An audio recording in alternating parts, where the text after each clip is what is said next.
I went to a talk by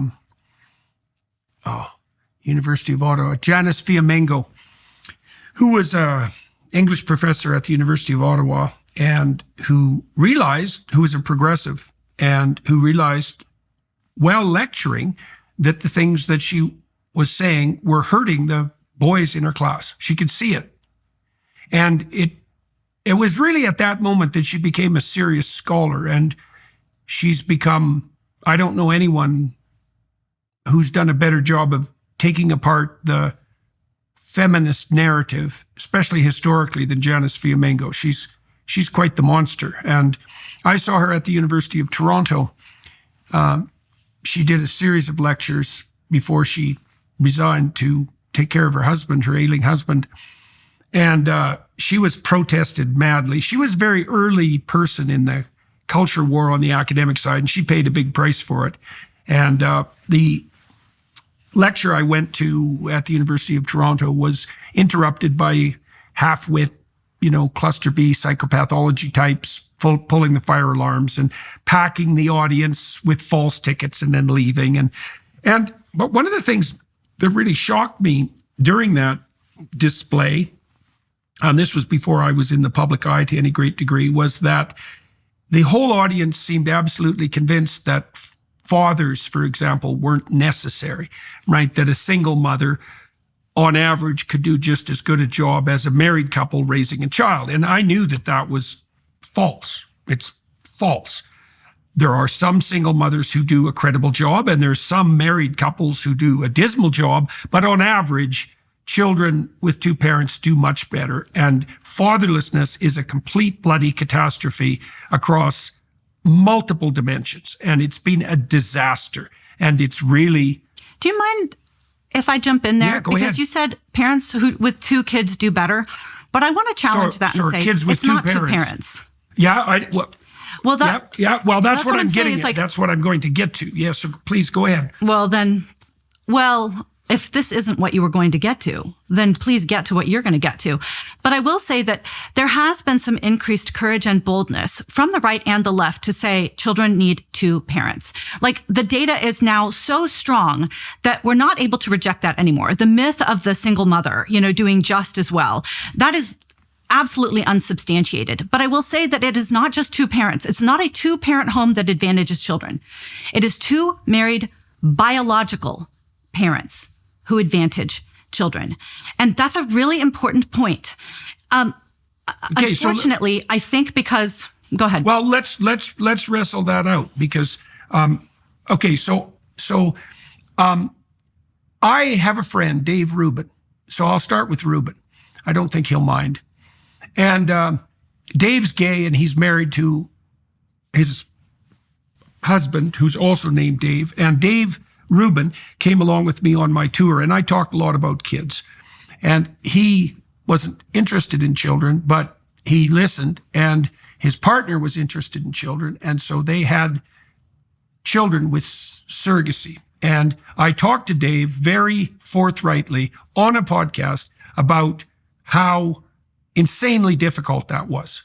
And Dave wasn't afraid to delve into the moral quandary, let's say, that surrounds surrogacy, which I would like to talk to about you, and the tremendous expense. And he was aware of the fact that, well, with two fathers, you don't have a mother. And so his mother and his partner's mother participated, and his sisters, and they did everything they could to formulate an environment. Exactly that. And but what was evident at minimum was evident. And I would like to talk to you about this because it's sort of at the core of the matter. The pathway they chose is not replicable as a basis for a stable society. It was very, very difficult for them to do what they did. It cost a tremendous amount of time and money. They were insanely committed. They had the resources and they had the family support to flesh out the missing pieces, maybe, right? And so...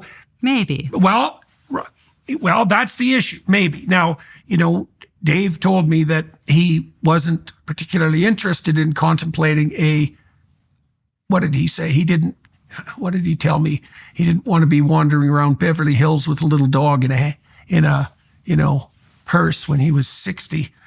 You know what I mean? No, I remember the conversation you guys had where he said, I kind of feel like I'm at the end of what the maturation that I can achieve without having children, in essence, is how that conversation went. And that is true. Children do mature you in ways that other relationships and other demands do not. But children are not a function of your maturation. You should be a function of theirs. So I understand. So first of all, let me say Dave Rubin, incredibly talented, absolute champion of Western values, probably one of the most talented interviewers that I know of right now. And what he did to those children is 100% unjust. Unfortunately, he forced the smallest, the weakest, the most vulnerable to sacrifice for two grown men. And even though they can try to make up for it with freezers full of breast milk, nighttime nannies, and the mothers in their life, they have denied their children not just one mother, not just two mothers, but I would argue all three mothers, all three roles that a mother provides. Number one is the genetic mother who provides 50% of the child's biological identity. And that is a critical piece of identity consolidation and formation. It is very hard for kids to answer the question, who am I? If they cannot answer the question, whose am I? And unfortunately, Dave and David have severed their children from 50% of the answer to that question. So there's number one mother that they've cut them off of. Number two, the birth mother. This is not only the most critical, but the only relationship that children have for the first 9.5 months of their life. And the day that the child is born is the day when they're supposed to see the mother they already love for the first time, not the last. Why is it that we put children, newborns, on the chest of their mothers? It is not so they can form a bond. It is because children have an existing bond with that woman. It is her body, her smell, her voice that soothes the baby. She is the only thing that that child knows. We have measured, and it is her presence that decreases baby's cortisol levels, especially in the first couple days and weeks. Her presence, go ahead. Random moms. Her presence specifically. Random people, even the child's father, do not decrease cortisol levels and increase oxytocin levels in children the way that the child's own birth mother does. So that's mother number two. And then mother number three is the social mother, the woman that is providing the daily maternal love that satisfies children's souls and maximizes their development. So what surrogacy does is it splices what should be one person, mother, into three purchasable and optional women. The genetic mother who provides the egg, the birth mother that gestates the child, and the social mother that provides all of that female distinct nurturing that will, in essence, lead the child to that place of balance, thriving, and independence later on in life. And unfortunately, Dave and his husband, David, have starved their children of all three of those, not because of tragedy, intentionally and commercially.